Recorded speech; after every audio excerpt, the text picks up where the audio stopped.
useful example of it. There we go. Because I launched it directly, the first time it didn't do this. The second time I launched it, it brought up that's what you would see if you launch a 32-bit application in Mojave. Now, if you've been running High Sierra and 10.13.3, I think, or later, already gave that warning once.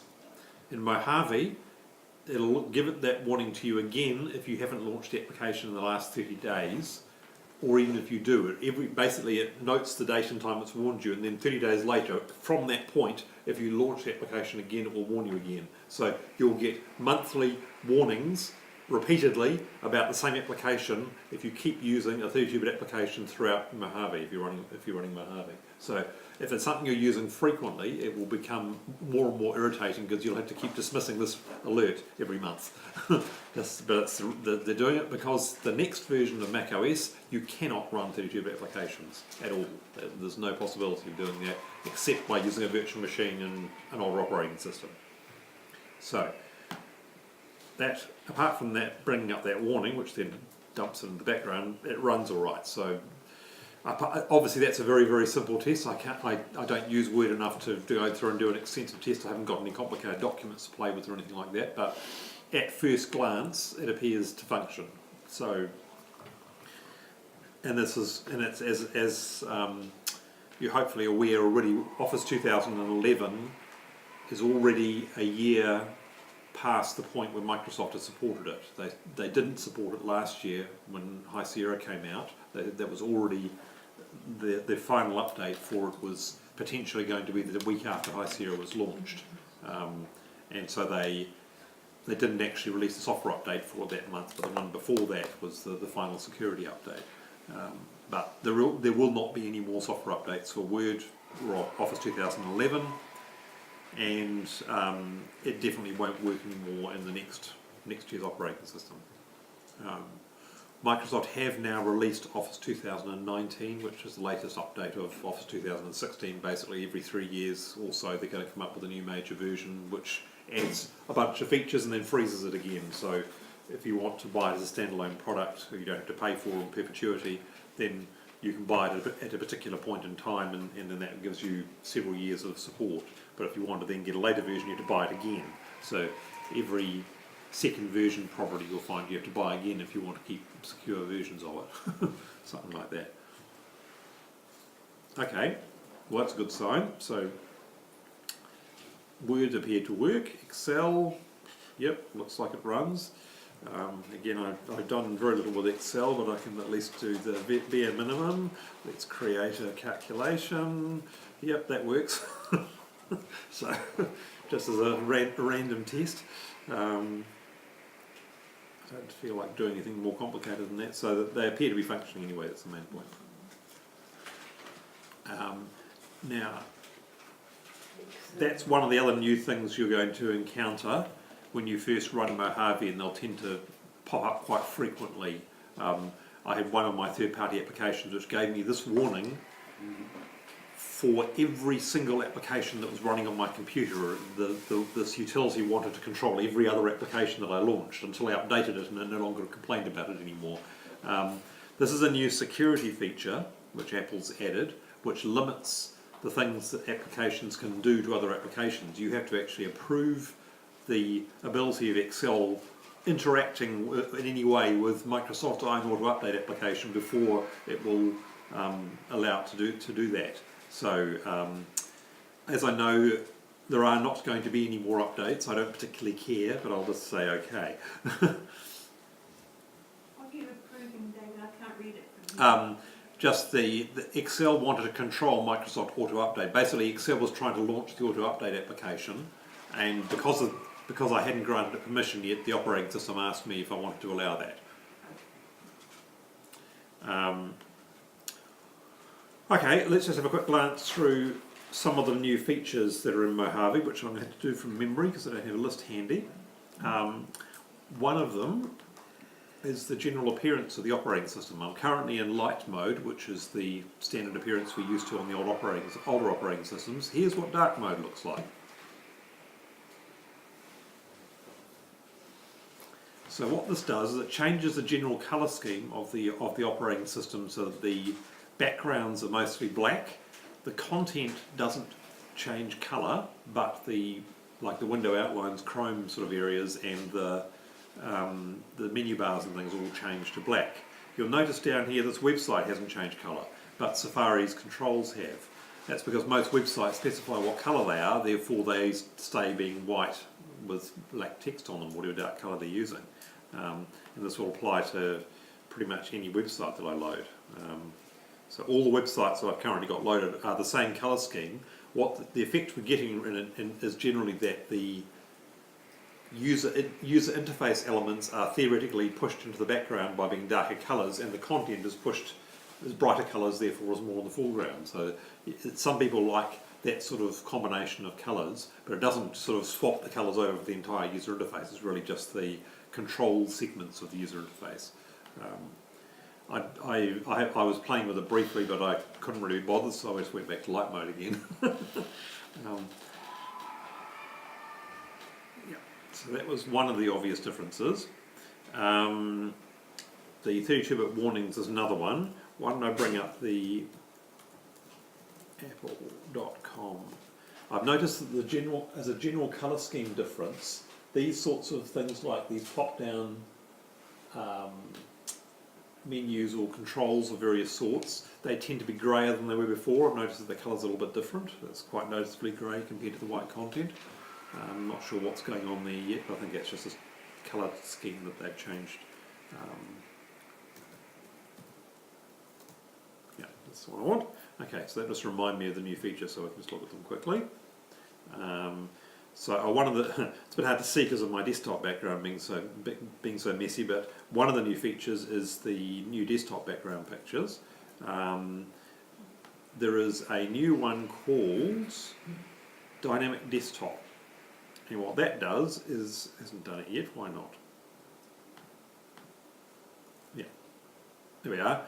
So you can see the colour of the sand dunes in the background is currently quite dark. That's because it knows that the current time of day here is night, so it's showing night view.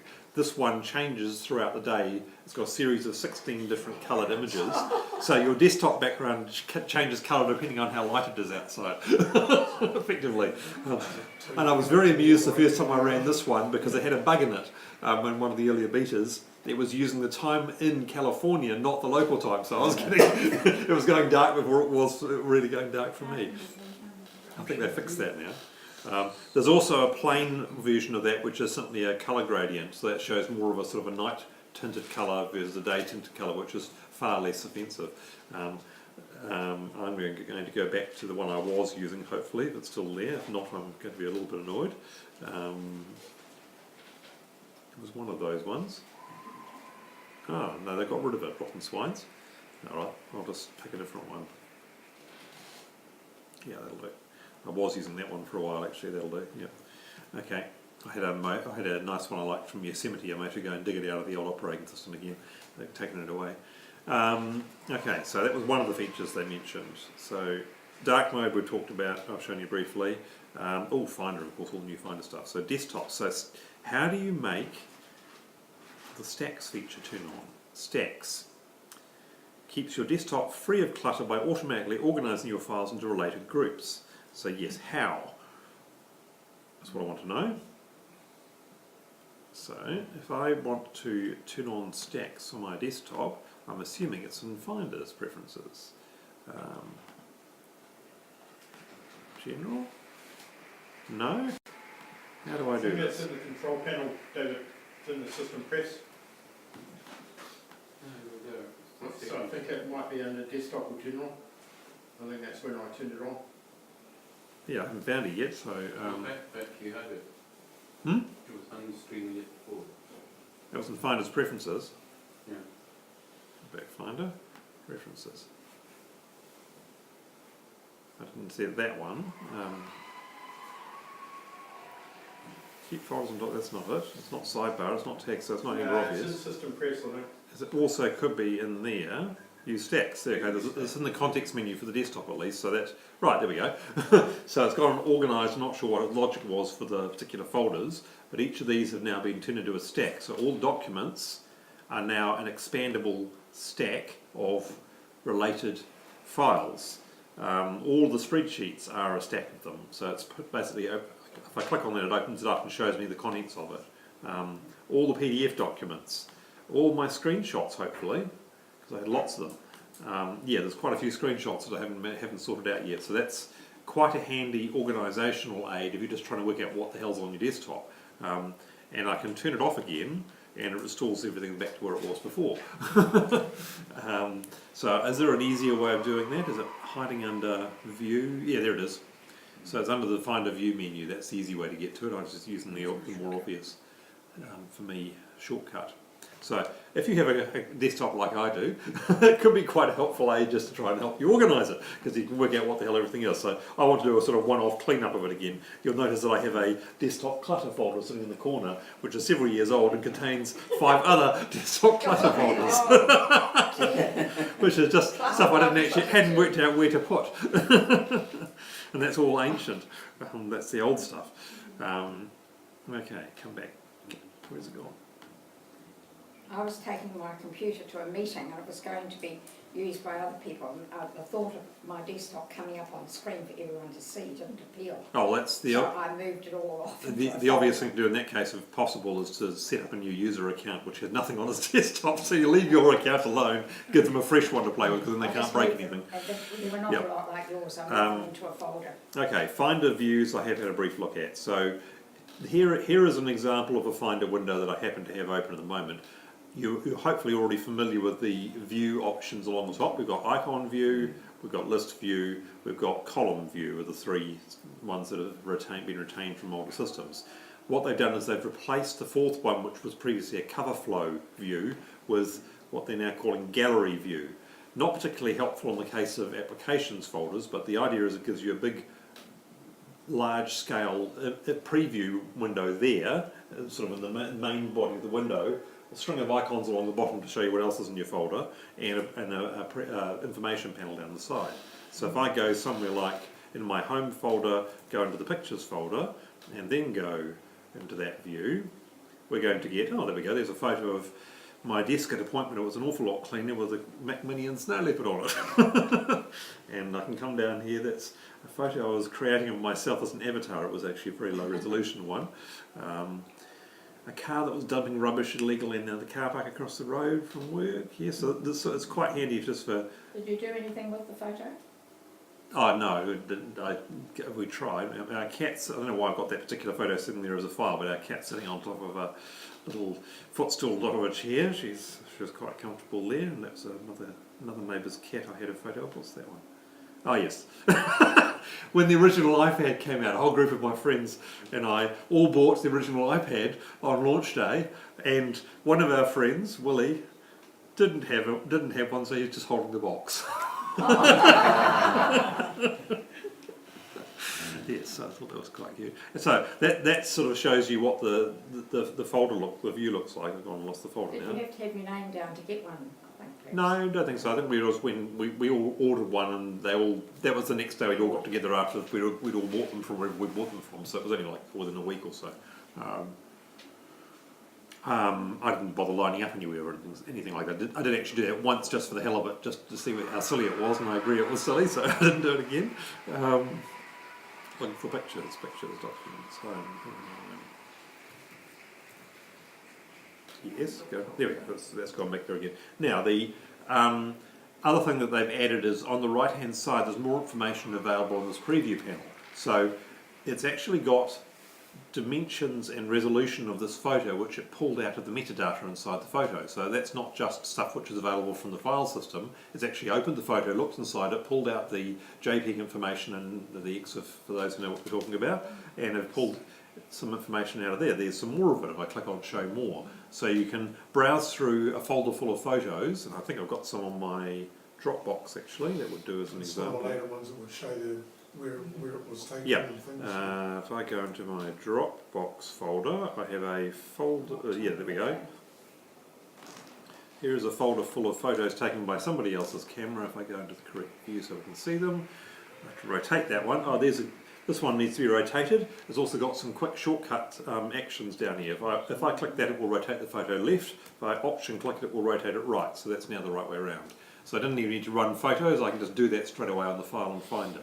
So you haven't actually opened the fourth one? No, that's just in Finder itself. So Finder can do basic photo editing tasks using whatever you install as plugins that go in the side panel. Does that rotation flow through into photos? It's modified the photo so that the rotation is now, if I open the file, wherever it's hiding, that'll do probably. Look at it in preview, it's pre-rotated into that orientation. So I think that actually physically rotates the JPEG as opposed to just setting the tag to say it's been rotated. It's exactly the same action as you would get if you imported it into Photos, rotated it and exported it as a file again. So, or did it in preview, which can do the same thing. So basically it stops you, it removes the need to open an application just to do some quicker editing tasks. So again, that's wrong rotation, let's just correct that. That's the other way around, so let's correct that, yep. Does it work with a smart folder, like a .jpg folder? Sorry, a smart, it should work with Finder folder. anything you can view in Finder as if it was a folder, so that would equally work, yep. It was my 50th birthday, in case you hadn't guessed. We had 2 helium-filled balloons. They lasted about 3 months. They were just sitting in our lounge, hovering, slowly sinking down to the floor. We couldn't bear to get rid of them. They were quite fun. We Anyway. went to a 70th last night and they had a huge 7 and a huge 0, and they were wondering how long they were going to last.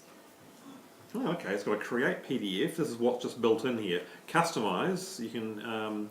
Yeah, I haven't got much installed yet, but those are the standard ones. There's basically the third-party applications can add all these various plugins. Those ones are extensions for photos. The ones below the line are extensions for Finder. So I haven't actually gone and found any more yet, but you can have third-party applications which add more stuff in there. But you'll notice it's got markup. So if you've encountered markup at all in any of Mail or Preview or other places, where you can actually just start editing a photo and drawing on it using the marker pen and cropping it and various other things, and not about cropping, but you can definitely do sort of like draw things all over the photo quite easily. That you can do that if you want to, which I won't do with these photos because I'm intending to import these ones into my photo albums, but I haven't done that yet. These are all the ones that somebody else took at my birthday party. So you can see it tells you the camera it's been taken with. If this camera had a GPS, it would probably tell you where it was taken. It doesn't, so it doesn't know that. I'd have to find a photo as an example of that. In fact, I find one photos. No, I didn't need to upgrade anything. So if I find, that'll do. One of the crosswords I just took a photo of today, and I go drop. That's today's Dominion crossword. Where's it? Put it. Let's go use stacks and find other screenshots. What's it put under? Documents? Don't even know what it's called it. Image, should be image something. No, images, here we go. Yeah, that one down there. Okay, so if I want to go into the desktop folder and look at this in the same view and find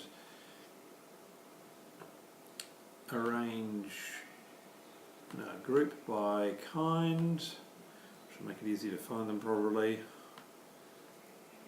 No, it didn't appear to. There's some images down the end there. It's not showing the names, which is a bit. I wonder if it has got an option for that. Doesn't appear to have an option to show the names down the bottom, but there's another photo. That's yes.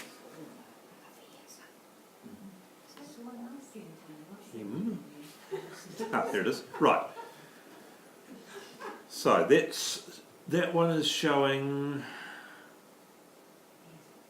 No, it doesn't actually reveal where it was taken, even though the phone would have known that. If I go back into photos to prove that, if we go into there. No, it didn't appear to. If I go info. It had Wellington on Yep. Oh, it did. Did it? Yes, back the previous screen. Well, this screen, well, that's photos knowing about it, and it's showing precisely where it was taken, which was a cafe near work. It had it titled on that other screen. This one here, this is all the No, information the no. Finder is showing. Yeah, it's not revealing anything about the location the photo was taken, even though that is actually stored in the photo. So, Oh, is that Google Map then, David? sorry? Didn't it show a Google Map? Well, that's in photos. That's what photos is telling me about the same photo. So that's what Finder is telling me about the photo. Up on the top bar, it did have. Well, that it says there because that's photos knows where it's located and it's Yeah. telling me. That's the difference. Finder is not showing me where the location that the photo was taken. That's probably a deliberate choice that was made for whatever reason they've come up with for that particular feature. So, but there's one that I can mark up. So let's just go into markup mode here. Yeah, can I actually effectively do this with the trackpad? Don't know. Let's see if this works. Well, if you want to know. 19 across is easy. Yeah, no, this is too difficult. I do this using my finger on the screen on the iPhone, which is a hell of a lot easier. It's too hard to do with the screen. I was trying to write it broad in there and it don't work too well. Pencil? Does that do? No, that doesn't do it. No, that's the markup. Not particularly a good example here. But if I go undo for that at least and go done, and close that, then that's. And you can quick look, of course, as well, so you can see it in more detail. But this will auto resize with the window, and I think you can pick up the panel and drag that sideways if you want to see more information. It's also worth noting that side panel is available in the other views as well. All the extra information is in the column view down the bottom here. And if I go into list view, I think you have to actually turn it on, but it's there now because I've already turned it on elsewhere. Just ungroup those. So it's still showing me all that technical information. Under the view menu, it's got hide preview. Yep, so you can reveal it in any of the Finder window views if you just want to see that level of detail, extra level of detail. Okay. Done that. Metadata, yep, done that. Didn't appear to be telling me where. Not sure if that was supposed to be there. I wonder on those folders that you've been creating, I mean that the Mac's been creating, if you want to have one of your desktop tidy-ups and rely on that and put all that in there, I mean, do they have the same status as a folder you made yourself, or do Well, they kind of crumble? this is basically showing me a tidied up view of my desktop without actually reorganizing anything. If I was to now take all the files in one of those stacks and drag them somewhere else, that would actually be moving them to somewhere. So I could, for example, create a folder and drag all of the screenshots into it and call it screenshots. That would then create a folder and move the files. Right now it's just giving me a simplified view of all the loose files on my desktop, but not the folders. The folders are left alone. So if you dragged those folders as they are at the moment into your desktop cleanup, it wouldn't survive, is that right? And That would actually, if I moved that one into desktop clutter, for example, it would actually move the folder there, which I don't want to do right now because that's what I'm trying to sort out. Yeah, but would it stay like that folder, or would it sort of crumble again? Why is and that release there? its contents? Because it's no longer on the desktop, you know. No, well, it wouldn't, because this is basically a forced sort of everything on the desktop. It's, every time I delete something, it's shuffling everything to make space. So, So you there's only can one. create new folders within that? Yeah, I can create a new folder and it just adds another one to the list. So they're sorted by name or whatever. So undo that. So you can operate just as normal file? Yeah. The only thing is, it's similar to what you could already get by arranging your desktop by name. It's just now arranging it by stacks, so it's collapsing all the related files together. So if you create a new file on the desktop, like a spreadsheet file, put it into the spreadsheet? It would get added to the spreadsheets column. Automatically. Yeah. While I'm in this stacks view. If I turn stacks off again, it automatically puts them back where they were before because it hasn't actually changed their spatial position. It's just temporarily obscuring that information and grouping them for you to try and organise things better. It's not a view only. No. And it's only, How come trash is sitting there? that's nothing to do with Finder. That's actually a third-party application I've got which puts a trash can on my desktop. Which is a thing I think I've got called Drag Thing, which I've had for many years, which I ran back in macOS 9 days, and it's one of my 32-bit applications that's going to go away. So I'm going to be unhappy when that happens because I have to resort to the dock instead or something. That's right. So that's what markup does. That's not particularly interesting. But it does mention you can crop images and PDFs. I didn't see any cropping going on there. What was, if I go back to that again in gallery view. Can I, oh, markup can probably do it. If I can, it doesn't appear to be, it's got rotation tools and things. Oi, drag across, you silly thing. Oh, there we go, so you can rotate and you can crop. So I can come along here and just get rid of the margins, for example, if they're not very of much interest to me. I don't need the outside bits of the paper. So you can crop things using the markup tool. So then go crop, done. So that's reduced the crossword down to just the bit that I actually want, not the auxiliary pieces. Yep, so that sort of editing is possible. You can also trim audio and video files, and if you're looking at, you can share a file. I didn't see that mentioned there. Are you photographing a paper at work? Yeah. It's a shared, not at work, but at the cafe next door, because people at work often do it at lunchtime, and by the time I got to it, they'd already done it, so I didn't want to, I wanted to do the crossword myself, so I've just taken a photocopy of, a photo of the cafe's newspaper rather than, because I don't want to buy my own newspaper, just to do the crossword. Yeah. For one page, it's not worth it, or 2 pages.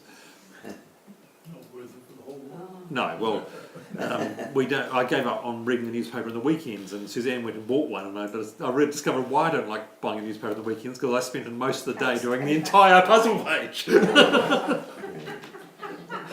I did nearly all of them. It was ridiculous.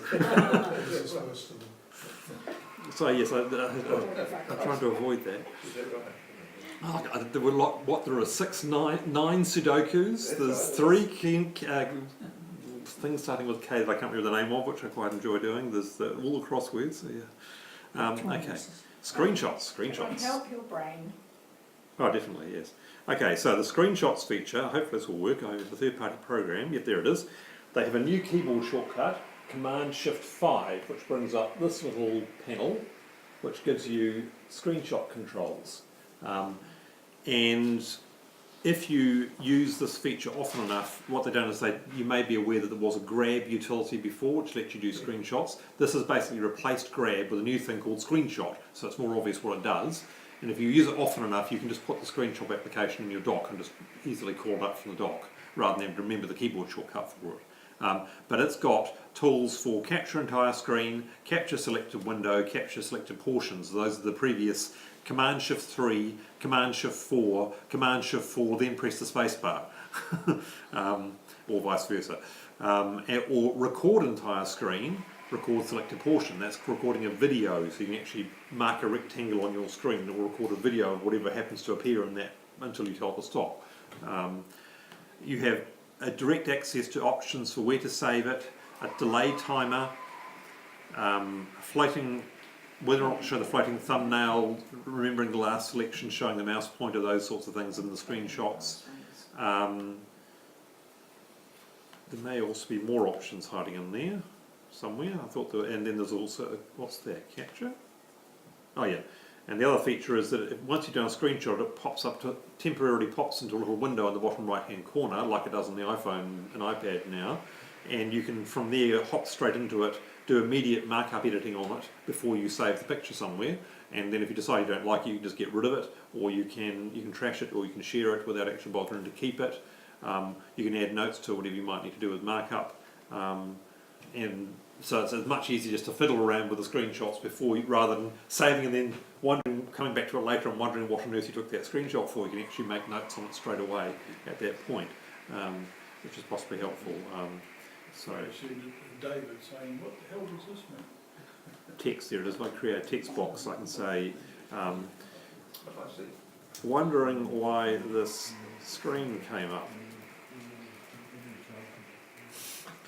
Whatever it might be, and that's just a movable bit of text object or something like that, so I can stick it somewhere on there, and then if I now go done, and if I now have a look on my screenshots, I'll again do the arrange, use stacks. I have another screenshot sitting on my desktop, and it's that one down there. No, it wasn't. It should be the most recent one. Should be that one there. That one, yeah. So they're sorted by date or file name, so that was easier for me to locate it. So I just took that screenshot, so it's retained my markup on it, so it's quite handy just for quickly adapting what you've just taken a screenshot of, or deciding, oh no, I didn't want that after all, you can have a preview of it, and that's not quite what I wanted, that sort of thing. So the screenshots app is just sitting in the utilities folder, I think. Yep, screenshot.app, there it is there. So if you can just put that in your dock and have easy access to it if you want to, not bother remembering the keyboard shortcut for it. Is that not a script, it's not an app at the moment, it's just a feature? Well, that's an app, so you can run it, but Yeah, but I mean now, before. no, not the. There was all the previous versions of macOS 10 up to right back to Next had an application called Grab, which did the same sorts of things. Yeah. So Grab lets you do things like timed screen captures, which you couldn't do from the keyboard shortcuts.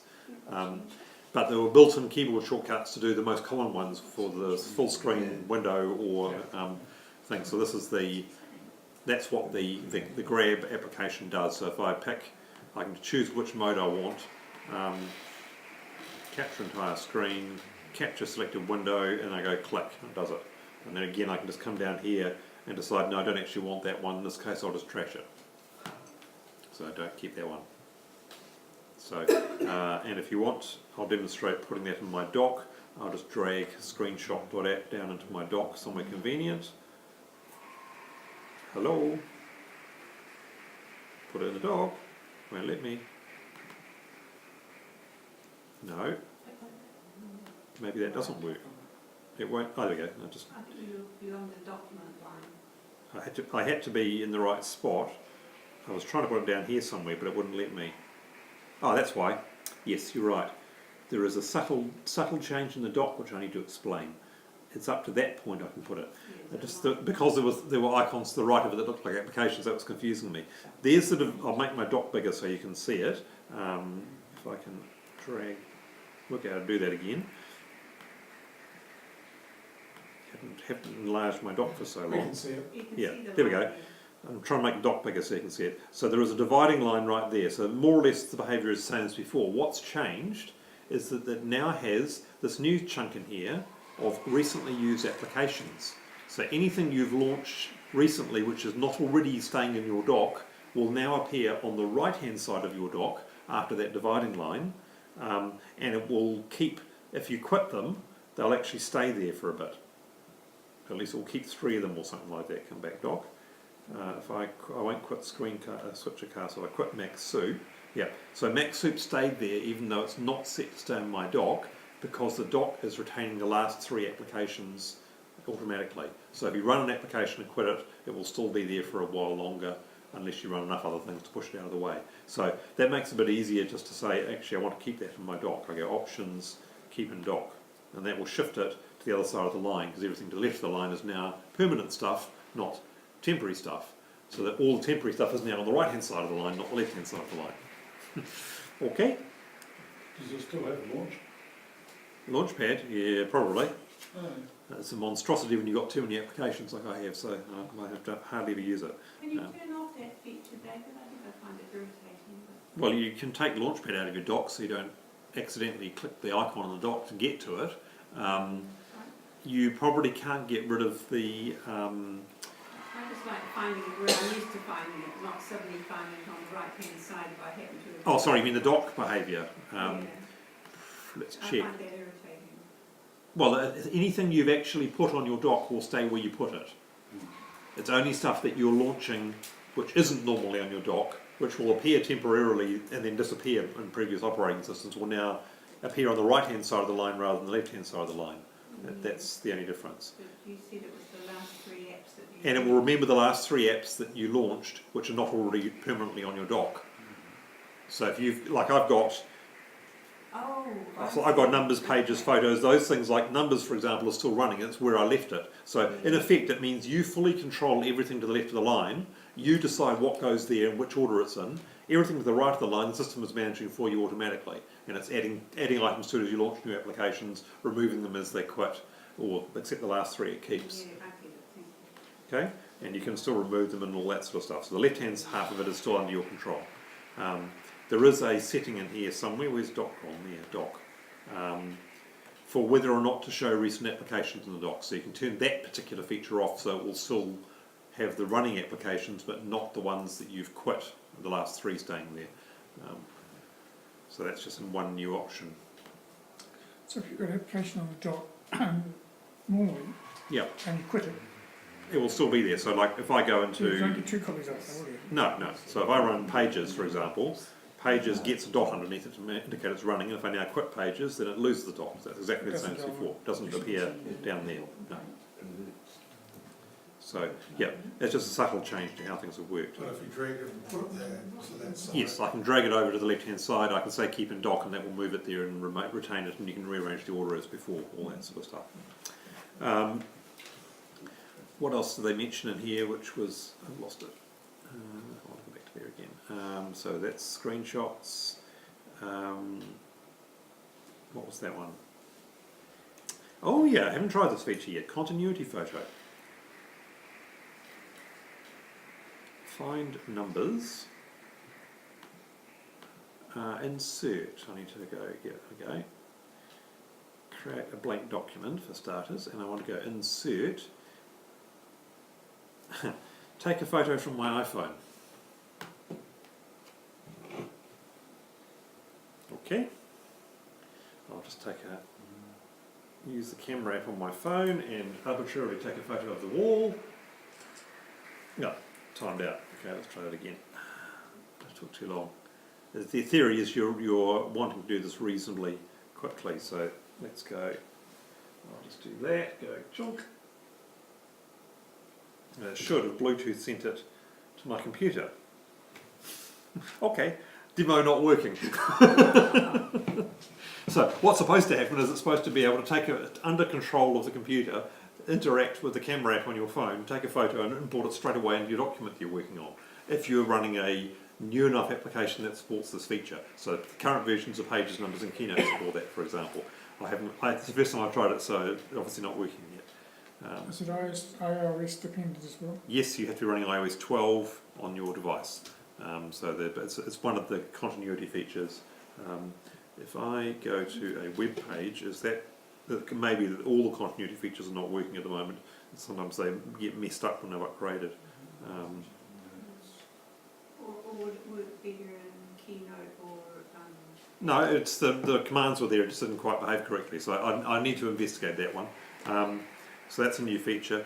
FaceTime with multiple people is a feature which looks like it's coming in 10.14.1, which will be out soon, not initially, but so we can't demonstrate that one. Might it have been the format of the photo that you were taking? No, it shouldn't matter. The software is all compatible with it because I'm running the latest operating system, so I don't expect that's a problem. It might just be that it might need to be the lock screen camera or something like that. I've got to just find out more about it. Haven't had time to play with it yet. News, well, we won't have news because that's not available in New Zealand. Home is pointless without anything HomeKit, so I can't demonstrate that. Stocks, oh boy, how exciting. We have a new stocks application, which has to obviously connect to the internet, so my little snitch firewall is doing things. This looks suspiciously like an iPhone application. Or an iPad application more strictly. So this is actually the iPad version of Stocks, which has been ported to the Mac. And it's one of the first demonstrations of Apple's new facility they're going to be offering over the next year or two to make it much easier to port applications from the iPhone or iPad to the Mac. So the idea is that there should be a significant increase in the number of Mac applications available, which are somewhat like this one in terms of being direct ports of iOS applications, just rejigged to work with the trackpad and keyboard rather than the touchscreen. That makes sense, doesn't it? Yeah, so it's sort of, oh God, that's depressing. Unfortunately, I'm in the bad situation of owning AMP shares, which had already plummeted, and have plummeted even more now. So, yes. So that's Stocks, and Voice Memos is another new one. So Voice Memos is a similar, is a similar application which is was previously available on the iPhone, got added to the iPad with iOS 12, and is also available on the Mac with Mojave, and it syncs through iCloud. So the idea is you can take your voice memos on any of your devices and record them and play them back or edit them, whatever, on any of the other devices. So it's just basically a personal voice recorder kind of thing you can just use to record memos. And play them as audio clips. So I haven't used it all that much, as you could see. So what was that? That's the Mac. Oh yes, the App Store. Okay, so relating to the App Store, I've deliberately left some updates available so you can see that. They've moved the system updates out of App Store and put them into System Preferences. There's this new software update section. Now, I haven't got any updates available yet, but because I've been running the beta, I've seen what it will look like when there are software updates. So what it would do normally is show you a bare minimum of information saying there's an update available there and give you the option of installing it. In a similar way, it's already up to date, so there's nothing to go.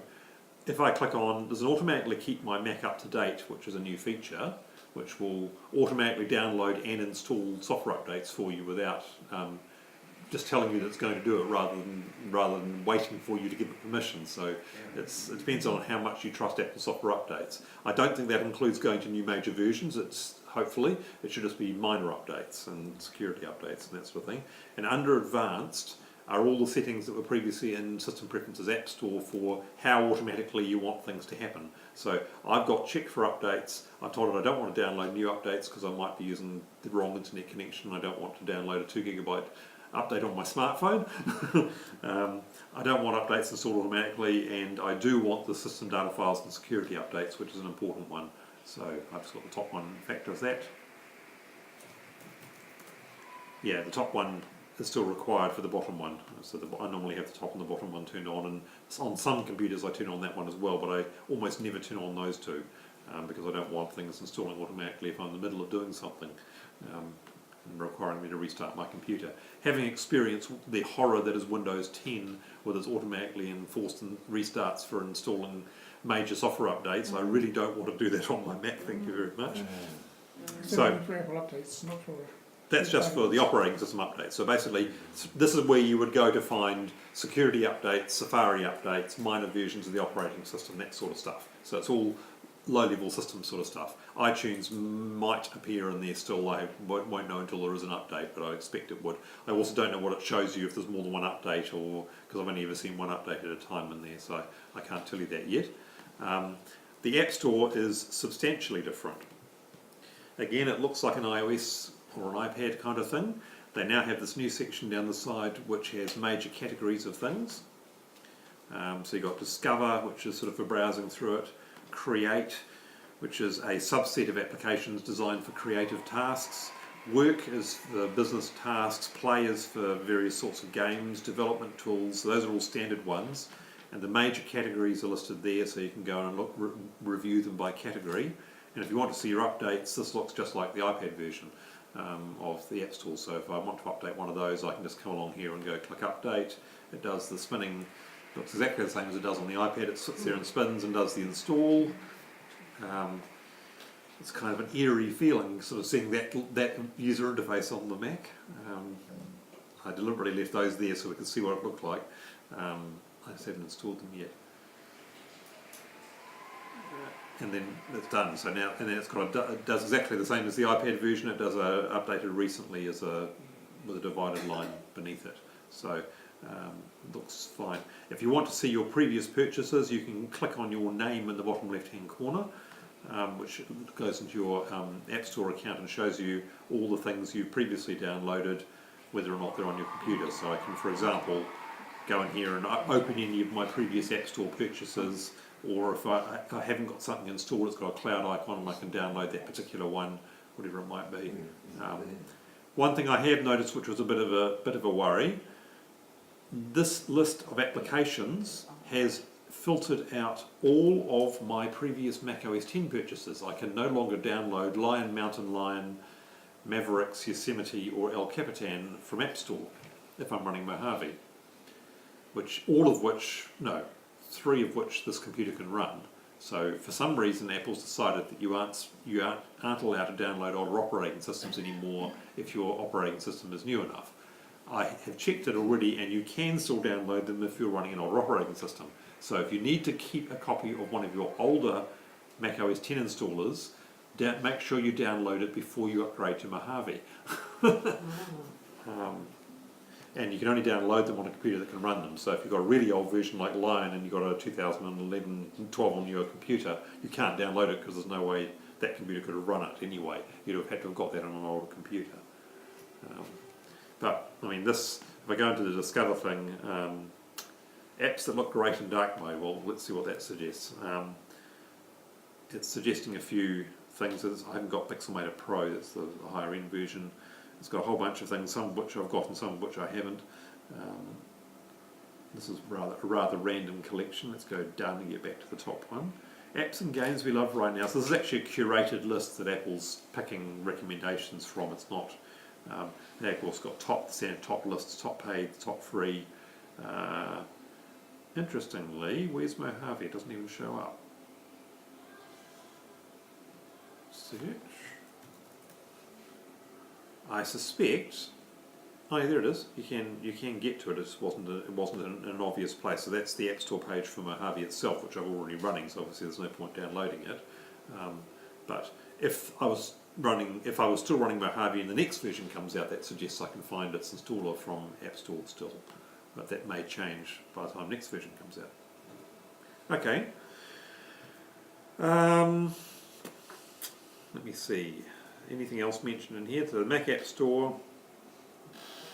Stories, well, it's got video as well. So it's effectively the iOS App Store and the style of application again being moved to the Mac.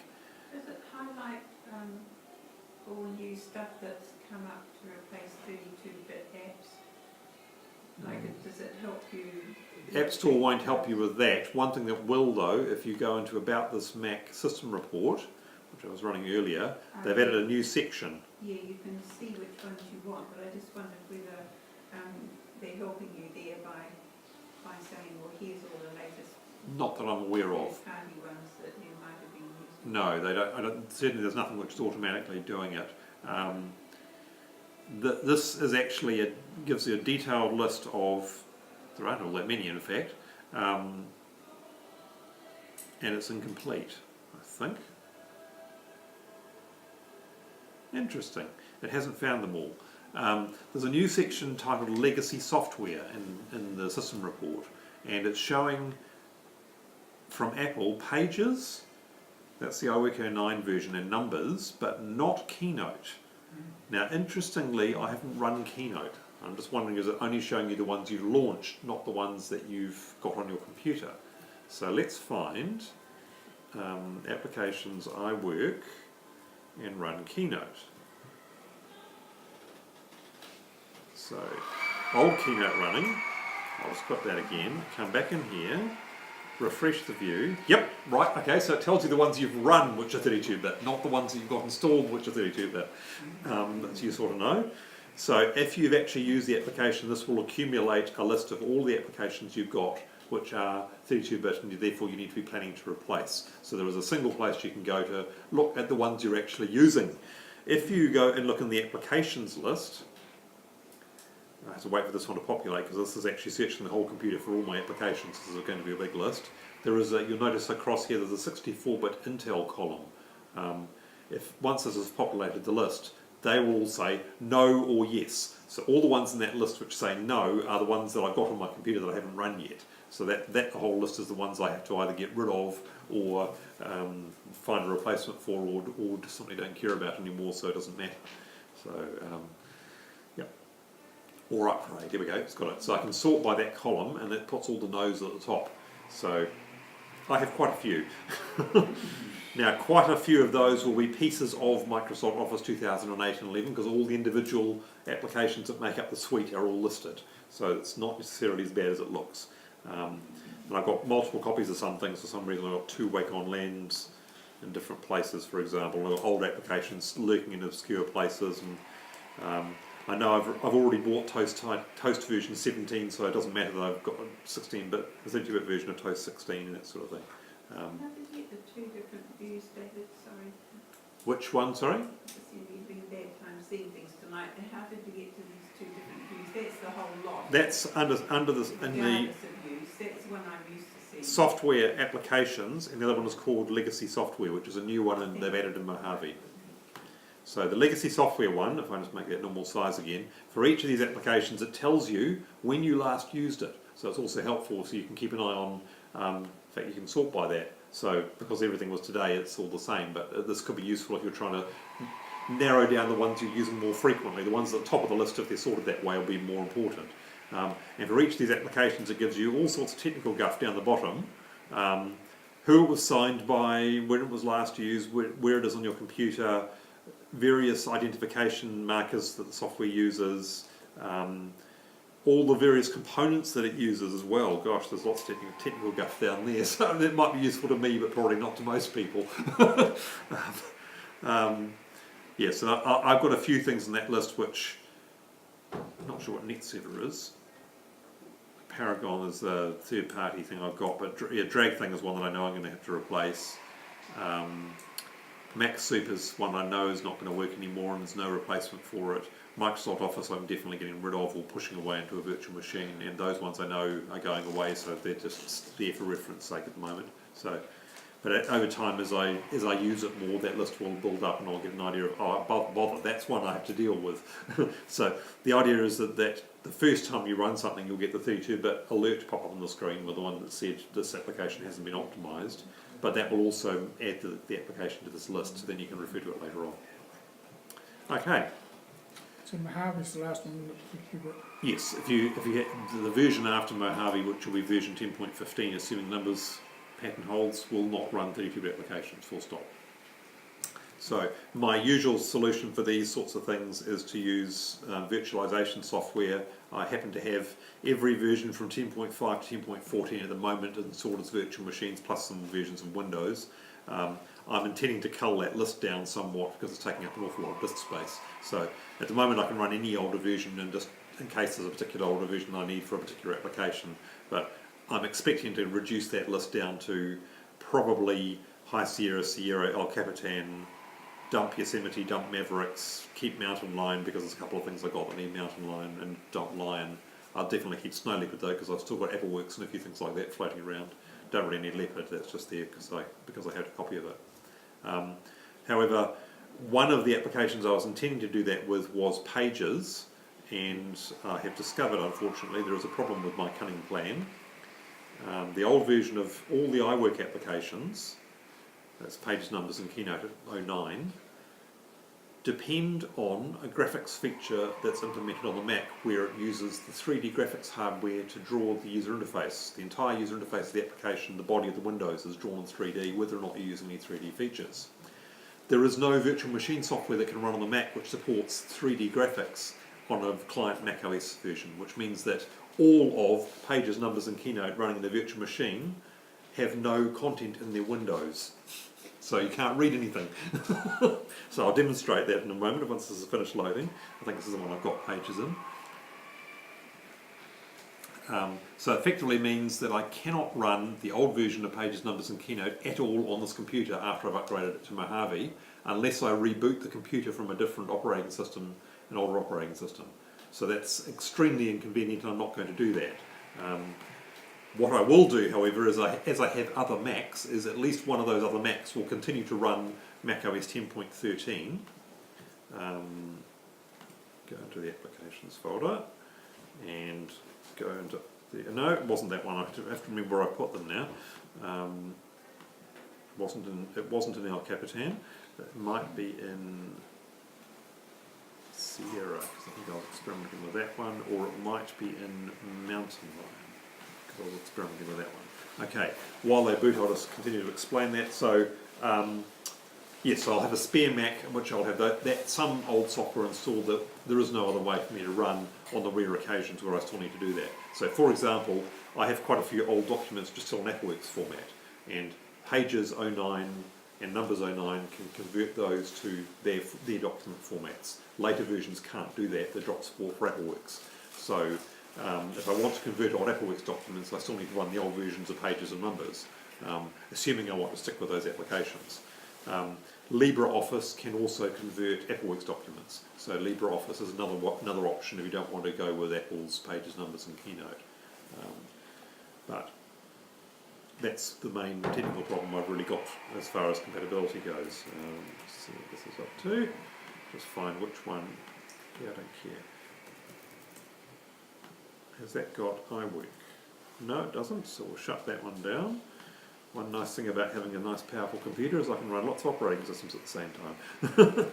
Of course not. Where did I put it? I may have already uninstalled it. It's a bit tricky to find them, unfortunately. So I may have already uninstalled them because they just didn't work, so I didn't want to waste space with them. Anyway, the point is that the user interface and the application works perfectly. The menus, the windows and all that, the edges of the windows look fine. The content area is totally white. There's absolutely no content in it, so you can't read anything in your documents. It works fine apart from that. Not very usefully though. You can't see anything.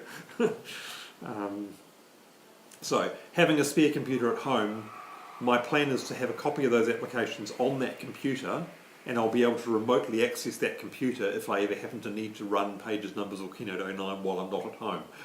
That's about the best I can do. Pain in the neck. So to stop your old computer gradually swelling up and bursting, are you keeping the battery, are you keeping it running? Well, some of the... Doesn't cycle? I'm talking about a Mac Mini here rather than the laptop. I have actually got the 13-inch laptop I got from Reg. So that's my more portable machine, which actually can't run Mojave, so it's an ideal machine for running those old applications on. So it's limited to High Sierra. But I can run. I've got a Mac Mini at home, which has the only battery, and that one is the normal memory backup battery. So the non-volatile memory one. So that one lasts for years, and it's less dangerous generally, and they're easier to replace in theory with the older models. I actually own 5 Mac Minis now because I've kept various ones along the way. So I have 2 set up permanently at home, the other 3 get used occasionally. One of them is a backup for one of the other ones in case it dies, so I have a spare computer for one of my spare computers. Just a footnote, some of the members have left before that crowd leaves because we might get inundated out the car park. Yep. Okay. So unless there's any final questions, I'm more or less done in terms of what we're covering with Mojave. So anybody have anything else they wanted specifically to know about? So I won't see everybody next month, so because I won't see everybody next month, I hope everybody has a good Christmas. Might see you next year.